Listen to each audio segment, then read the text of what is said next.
Alright, this is how you find a vacuum leak.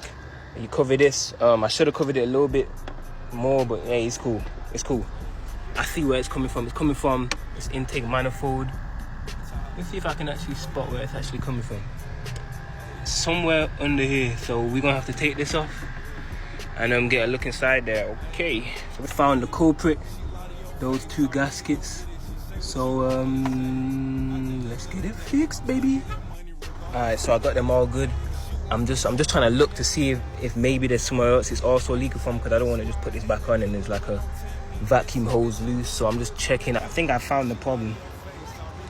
I just want to make sure, you know, do it right or do it twice. And I ain't trying to do this twice.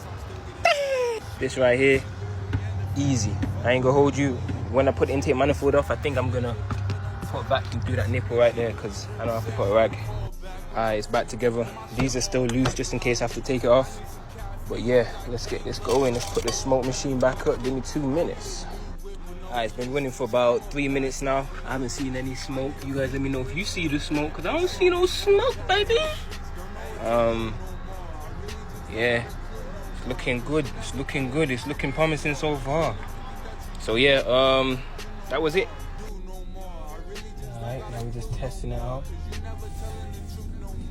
I don't want to drive too far.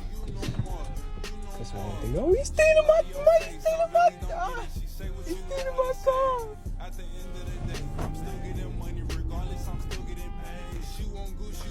Okay, just making sure the engine good. Yeah,